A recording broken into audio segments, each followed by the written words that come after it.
I was lucky enough to grow up, in the technological age. So, and most of our older politicians, I'm not saying everyone, there are some older politicians that's really tech savvy and, keeping up with time. Look at the borrowing rate.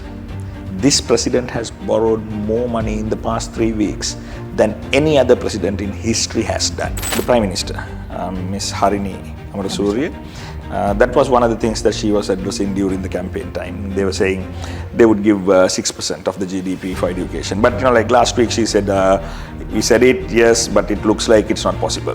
Young generation, see, to do that you will have to isolate our young generation and not expose them to what's happening in the world. Because nowadays, you want to have these nice little gadgets, like everyone wants like a fancy phone, a nice watch, like smart watch, So, we are not in a place to be developing, producing that in Sri Lanka.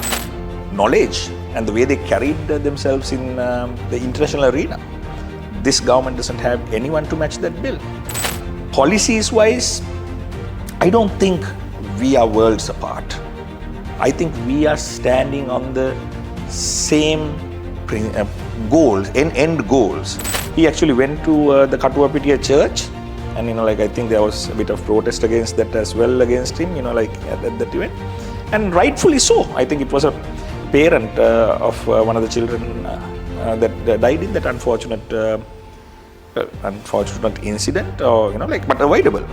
Right? It was an avoidable incident, and for some reason, the president is not releasing it. Our women are very strong, very intelligent, and very capable, but they haven't gotten the right recognition, nor have they gotten the right opportunities to come up. Very proud to say I have a very, very clean record, and I might be one of the youngest candidates in this election in representing all parties.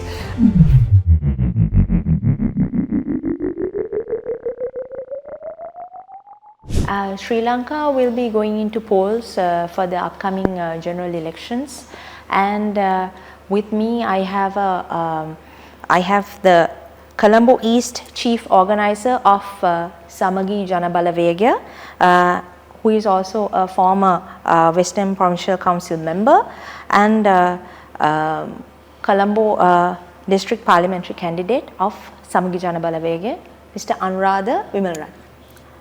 Good afternoon, sir. Good afternoon. Thanks for having me. And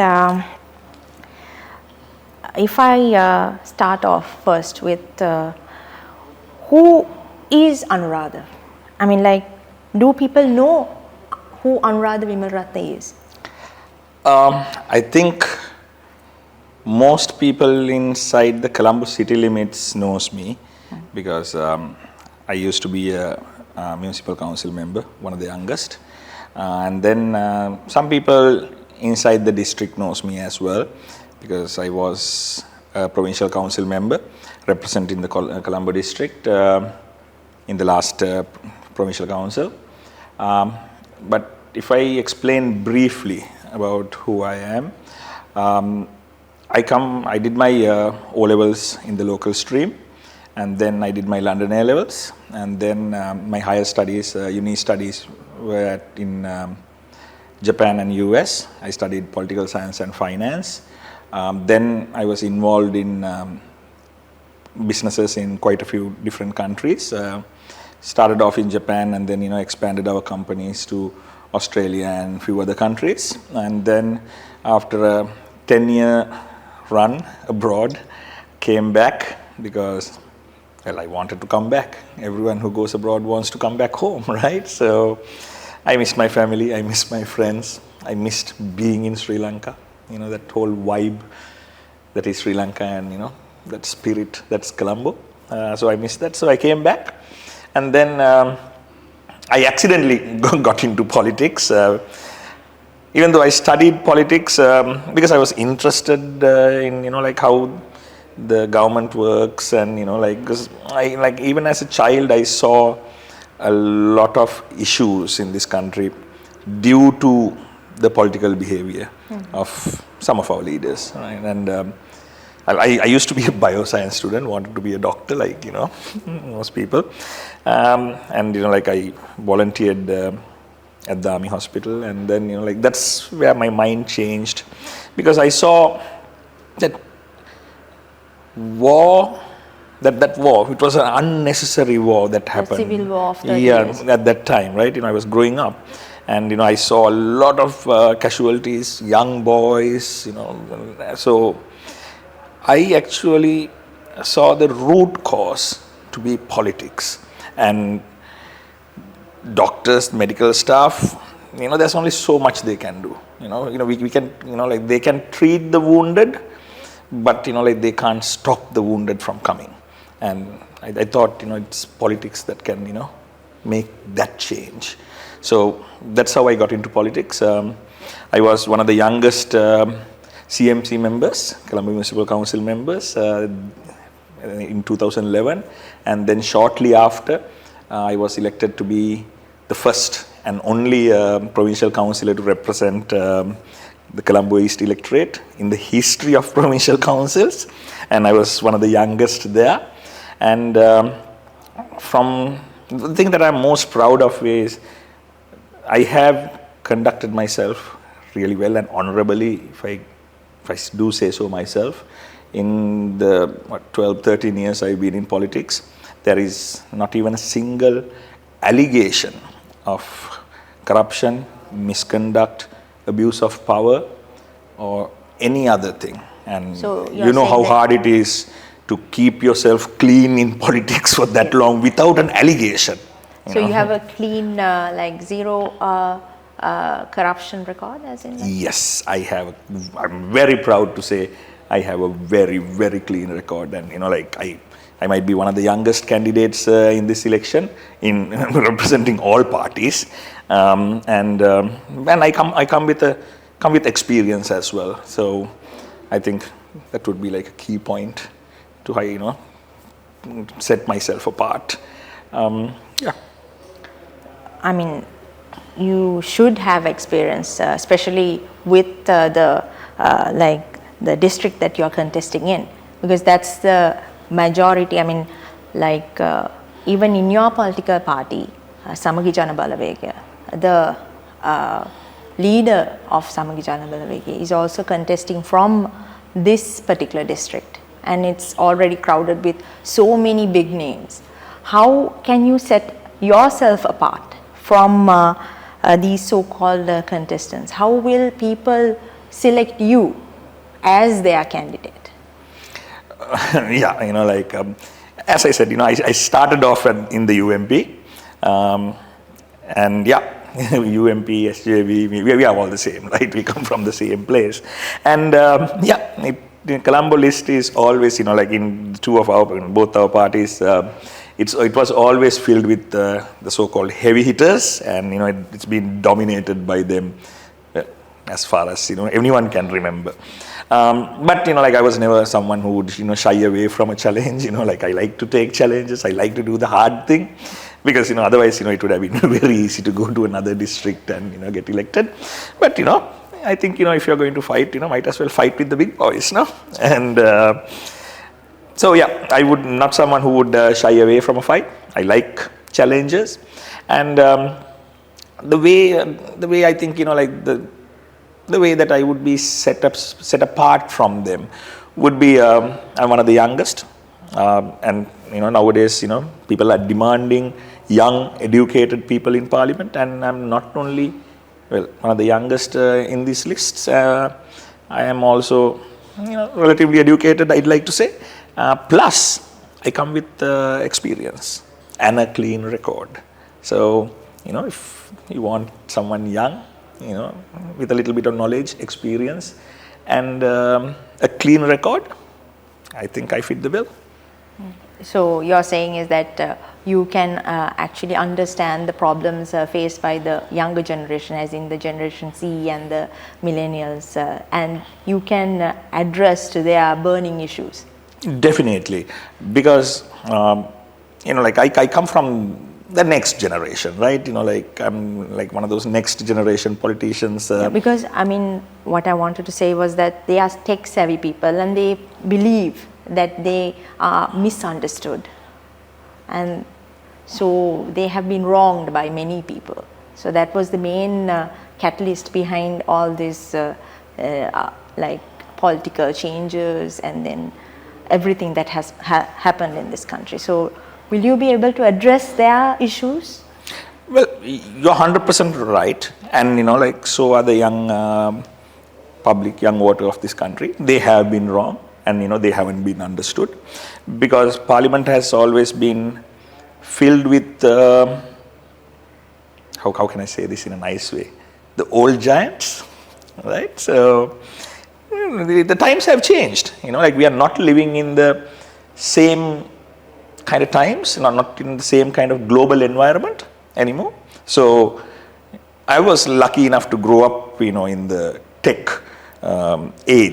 technological age. So, and most of our older politicians, I'm not saying everyone, there are some older politicians that's really tech savvy and keeping up with times, but majority of them doesn't know what's going on. And I think with my local and my foreign education plus my exposure in the global arena, I think I can understand what's going on, and I think we, especially in the SJB team, including myself, we can address the burning concerns of the younger generation.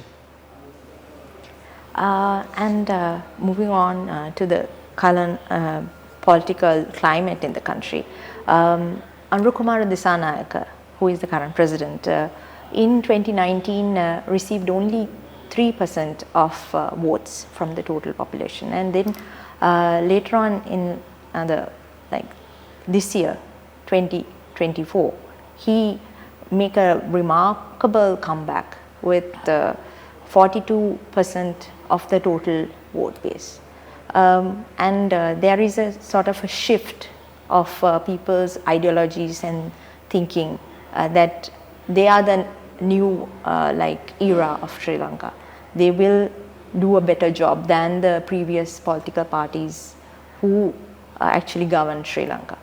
With this climate, will you be able to sort of win, as in Samagi Jana Balawega as a political party, will they have a chance to win?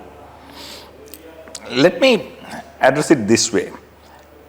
Mr. Anuradha Wimalaratne got 42% of the polled votes, right? So he is one of the least voter percentage received president of this country who became president, and he's the only one who became president with less than 50% of the vote. And so 42% he got, and then 52% everyone else, 58% everyone else got. So it's not a resounding win. And I would like to think, and I think that's what happened. More than anything, it was a protest vote, and rightfully so. Like, people were fed up with the conventional politics and the politicians, because after what we faced with Mr. Gotabaya Rajapaksa, and to some extent in the past 30 years, things haven't been so good for our people, and conventional politics, conventional politicians have failed our people. That's true. We have to admit that you cannot move forward without admitting that. But more than anything, I think it was a protest vote. People didn't really care what was being said. They didn't care what Mr. Anuradha Wimalaratne was saying, because if they cared, if they listened, they would have they would have known, they would have seen that most of the things that he was saying were not realistic and contradicted most of their policies are contradicting. So people didn't listen, people didn't care, people just wanted someone else from someone apart from the conventional stream of politics. But like in the past 3 weeks, right, I am not going to talk about these primary issues like prices of eggs and that whole drama with the vehicles in Golf Face, and I'm not going to talk about coconut prices. Let's keep that aside. But I think if you look clearly, people can realize that this government is failing. They cannot deliver on the promises that they gave. Right? They gave a lot of promises, right? Maybe because they were inexperienced, maybe because they didn't know what they were talking about, or maybe they knew that the people of this country are not aware of how a government is run and the procedures on how to do things. So they gave unrealistic promises, they gave unrealistic time frames, and used the lack of knowledge our people had. And in the past 3 weeks, we are starting to see what that has done. I said I won't speak about primary things. Look at the borrowing rate. This president has borrowed more money in the past 3 weeks than any other president in history has done. Right? You know, we have borrowed I think almost 1.3 billion dollars in the past 3 weeks. That's a massive debt. That means everyone in this country's debt, every person's debt, every child, every infant's debt has gone up by 18,000 rupees only in the past 21 days. And you know, look at the appointments they are making. You know, they are clueless about what's happening. And you know, like, I think they are doing our job for us, right? And you know, I would have preferred if this government was there for, you know, like at least another 6 months, right? Then, you know, I'm pretty sure they would have gone back to 3% or less. But this one, we are confident we can win. You know, we just need to, you know, get out there and, you know, explain to the people and make them see. With that, I would like to shift towards education, because people's thinking actually comes from their education. So we have a lot of graduates who are actually protesting as of now. Even now they are on streets protesting, asking for jobs. Whereas on the other hand, we have government as well as private sector institutions where they say that there are a lot of vacancies available, but no one to fill them. There is a certain kind of a vacuum which needs to be addressed. I mean, a lot of political candidates, like especially Anuradha Wimalaratne, also address these issues.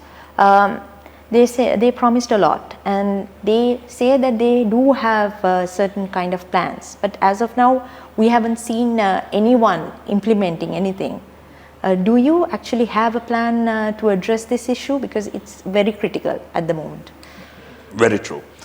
I have always been an ardent supporter of that 6% of the GDP for education, and this was one of the things that the JVP, or you know, actually I think it was the Prime Minister, Ms. Harini Amarasurya. That was one of the things that she was addressing during the campaign time. They were saying they would give 6% of the GDP for education. But you know, like last week she said, we said it, yes, but it looks like it's not possible. But that's fine. You know, going up to 6% is pretty hard. But we should do better than that 1.7, 1.8% that we are doing right now. But throwing money at a problem is, well, sometimes it's a solution, but in this case it's not. Our whole education system and the way it's structured has to be changed, because we are still, our education system is about 50, 60 years old. It hasn't changed. We are not creating free thinkers. We are not creating out-of-the-box thinkers. All we are doing is creating people who can memorize things and then, you know, come repeat it. We are trained not to question. That needs to change. We should go to a model more like in the US, where people are encouraged to think outside the box, question everything. We need to go for that system. And we should definitely have an education strategy that is at least 50 to 100 years ahead. We need to look at how the world is going to be in the next 20 years before we start teaching our kids today. We need to have a good education plan. See, that is what was that's what's happening. That's what exactly what you said.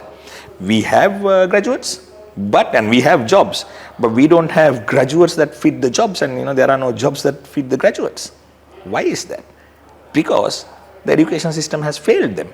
We have not empowered and given the right education we have just been, the same old thing, become doctor, get a graduate, get like an agriculture degree. Most of them are, most of these boys are agriculture graduates, right? And like there are no jobs for that.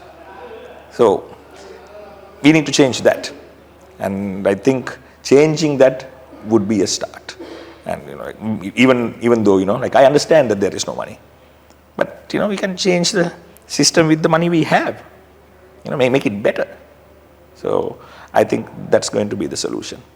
When talking about a country's economy, we have to talk about the foreign relations also, because that goes in hand. Or else a country can actually choose to be isolated from the world and stay and focus more on their domestic economy. That's also a possibility. I know we actually practiced that during Mrs. Bandaranaike's time. But can a country like us be in isolation without having any trade agreements or any foreign relations whatsoever with other countries, like especially like India or China? See, I think during Mrs. Bandaranaike's time, the world was a different place. We have to admit that. And now the world has totally changed. Like we are living in a global economy, and like as the saying goes, the world is shrinking every day. We cannot shy away or isolate ourselves from the world.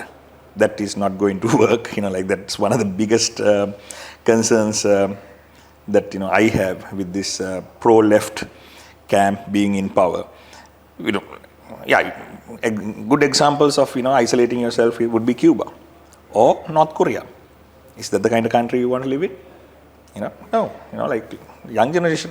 See, to do that you will have to isolate our young generation and like not expose them to what's happening in the world. Because nowadays like you want to have these nice little gadgets, like everyone wants like a fancy phone, a nice watch, like smart watch, So like we are not in a place to be developing, producing that in Sri Lanka. At least until we come there, I don't think we can isolate ourselves. And free trade agreements and FDIs, foreign direct investments, are very important for a country to develop. And we need to have those, like we need to be part of the global economy, not, concentrate on only on our economy. We have to be part of the global manufacturing chain. So to do that, we need to allow foreign direct investment to come in, and to sell our products, we need to have free trade agreements. We cannot go out of that. And we need to work with the world. And I'm not a fan, or I don't think this whole isolate yourself, produce everything in Sri Lanka, like do our own thing, the far left attitude. I don't think that's the way to go. Neither is Mr. Wickramasinghe's whole like neoliberal, open everything up, and like the whole laissez-faire attitude, like let whatever happen in a competitive free market economy. I don't think that suits our country either. We are a developing nation. I think we need to come to a middle path, more of a social democratic economic model. That I think would be better for us. We need to have foreign companies come in. We want them to open their factories here. We want our people to get those jobs. And through those jobs, we want them to earn a good salary. We want to retain our workforce. We want to retain our educated people in Sri Lanka so that we don't have brain drain. And we want our people to get the technical know-how that those factories will bring over here. And eventually, we want to tax them. Not eventually, we want to tax them off the bat and get that money to help our people and to help our local manufacturers, so that they can come to an equal playing field. Because sometimes being fair is not equal, right? We tax the foreign companies and we help our companies with that money to come to a competitive level. Not to beat the multinationals, at least not to help beat the multinationals. We help them to come to the same level, Because if we help them to beat the multinationals, they won't come here, right? But we help them to come up to par. And I believe in our people. I believe our people are smart, resourceful, and this might be cliche to say, but I think that Sri Lankans are some of the smartest people in this world. We might be a little lazy, okay, but we are very smart. So I think they can do it. And if we help them to come to the same playing field, I think we can take the training wheels off after a while, and they will beat all these multinationals by their own accord and with their own strength and innovativeness. So I think that's the way to go. I asked this question actually because we as a country have applied for BRICS membership, and we are due to get it within this couple of weeks. And also we are a member of the non-aligned movement as well. But the current president has, and also the foreign minister is foregoing. I mean, they have announced that they won't be participating for this summits because of their other commitments that they have in the country. But will that affect us in the long term? Personally, I would feel that it would affect us, and we will be kind of isolated from the other countries in this region, especially if we avoid going into BRICS and developing contacts with them. What do you feel about that? Of course it would affect us. And president or the foreign minister not participating in these events, it's a huge mistake. They ideally should, because BRICS is a big deal. Because they are going to most probably be the next biggest economic alliance in the world. And that's where it's going. China is there, Russia is there, India is there. We should go big and go there. Because we are not a giant, right? But we need to align ourselves with giants. So they should definitely go for it. But I think, I don't know about what are the other concerns that they might be having in Sri Lanka, but maybe they're not going because they can't, they just don't have the relationships, and they just don't have the capability or the tool belt to go there and actually stand up, because there are no statesmen of the caliber of J.R. Jayawardena or Gamini Dissanayaka, Lalita Tulat Mudali, and Lakshman Kadirkama, or even Mr. Ranil Wickremesinghe. The knowledge and the way they carried themselves in the international arena, this government doesn't have anyone to match that bill. Our team does, but they don't. And I might be crying wolf here, or this might be like a conspiracy theory, but there are nations that wouldn't want us to go, or wouldn't want BRICS to succeed, or wouldn't want us there. And maybe we should start looking at where a party like JVP got all that money for those campaigns, and which were the countries that were behind them. Maybe there's pressure from those countries, asking the president not to. We paid your bill. Now, you always have to pay the piper one day. As a candidate from the Samagi Jana Balawega, you are actually rooting for Mr. Sajith Premadasa to win and become the next Prime Minister of this country.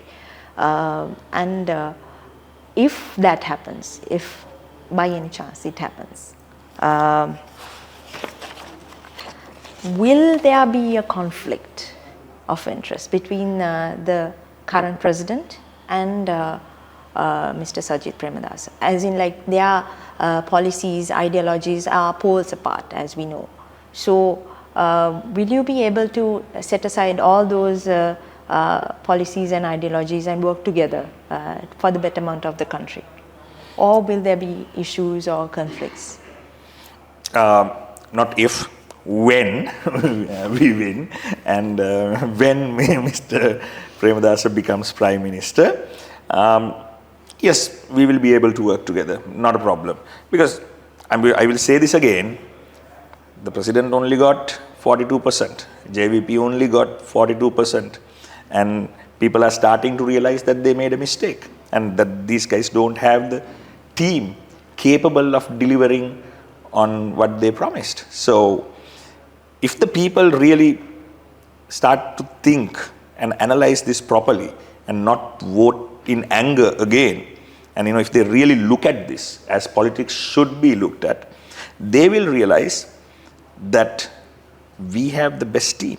And policies wise, I don't think we are worlds apart.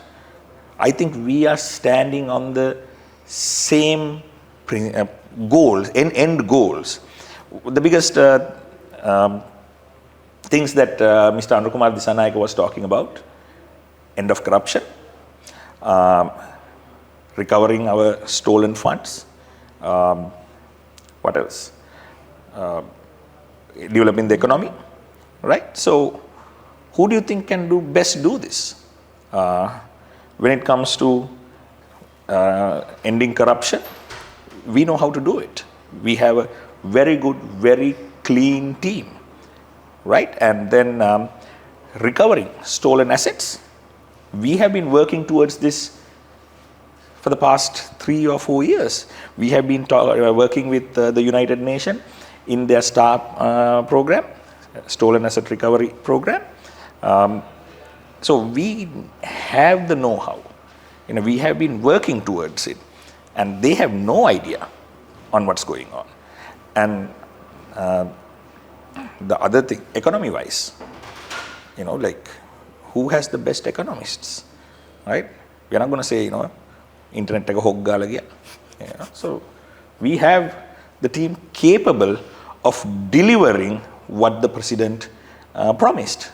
So, and I think it's a good thing. We have a president who, if he really meant what he said, we will have a president who is executive president, who's set on achieving those goals, and we will have another group. Maybe, as a vibrant democracy should, we would have a different party with a really good team working towards the same goal. Our goals are the same, just our methodology is different. That is the only difference we have. So I think people should realize that, and they should bring in a capable team. I would like to ask people to evaluate the team and evaluate the people who you are voting for,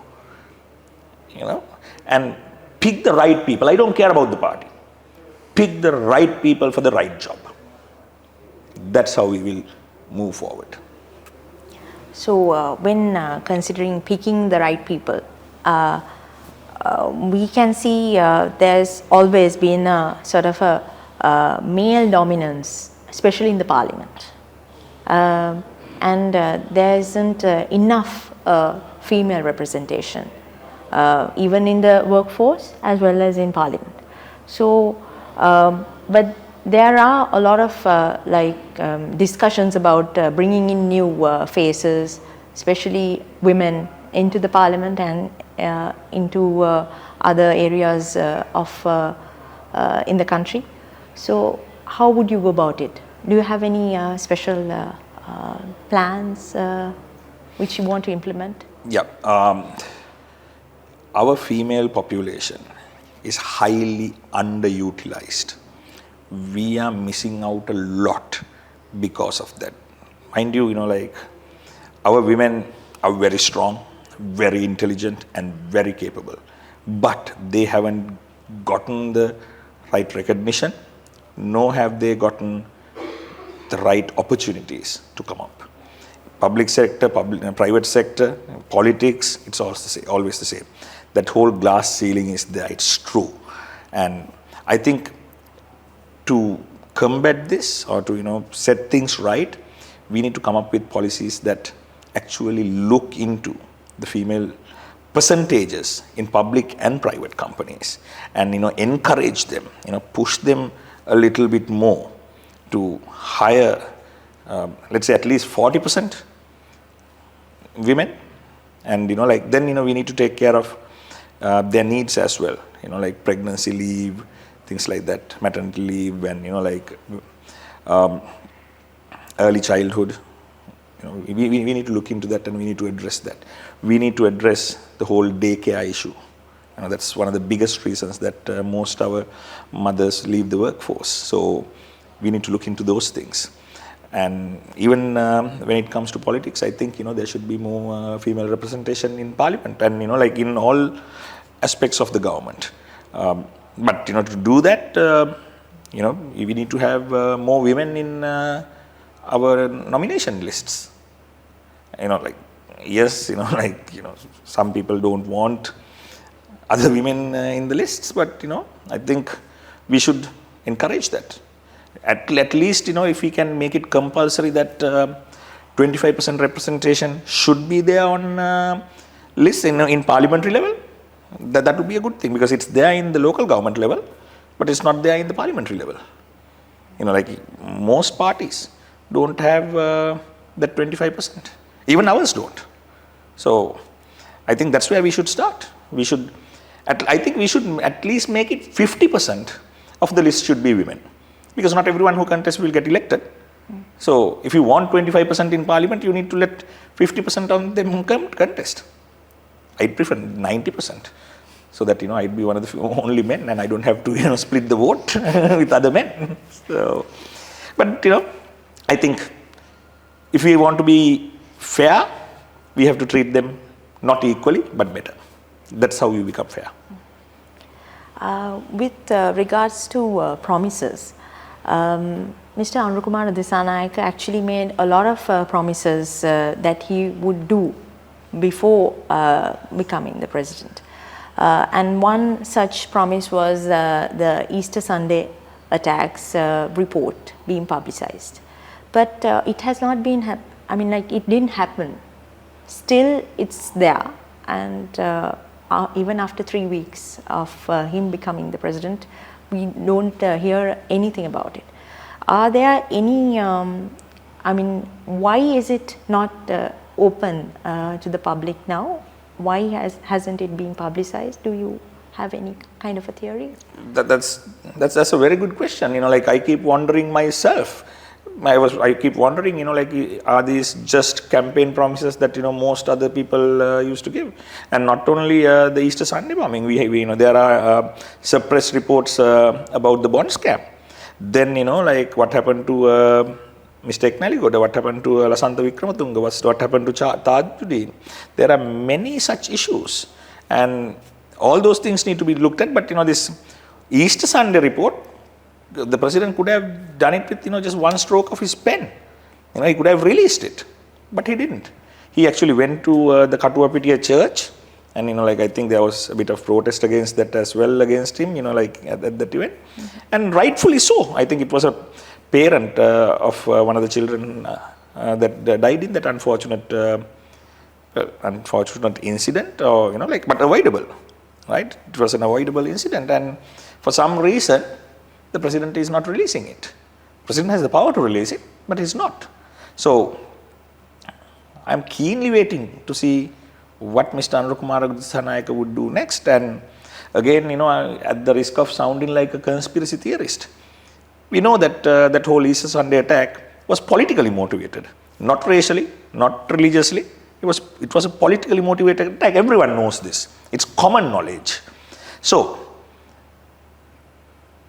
there, again, might sound like a conspiracy theorist, but someone orchestrated this. And there are powers that actually move politicians, that actually move governments, that move countries from behind the scene. Presidents are not the most powerful people in the world. There are more powerful people than the president of the US, and who's considered to be the most powerful man in the world. But no, there are people who plays chess behind them. And especially countries like this, there are parties that's interested in keeping us down, keeping us in turmoil, bringing in incapable people into parliament and into power. That's what happened to us last time. Maybe that's what happened to us this time. And the same people that funded and supported the last unsuccessful president might have supported this unsuccessful to be president. And then, the puppet master doesn't want, the puppeteer doesn't want the puppet to, reveal the puppet master. No? So maybe, there's something to think about. So, as a what would you like to say to your Colombo district people? Why should they vote for you? In a brief. Well, I'm one of the youngest candidates. I'm fairly educated. I come with experience and a clean record. Plus, I would like to ask people in Colombo district and in every district all over Sri Lanka. Yes, party is important, but not as important as the candidate that you pick to represent you. In this election, choose the best people, the right people for the job. That's how we will proceed, I think, or develop. So, right people from the right parties. Consider me as well. Number 2, SJB. It was a delight to speak to you, sir. And I hope you have a very fruitful campaign, and hoping for the best. Hope you'll get selected for the... Thank you so much.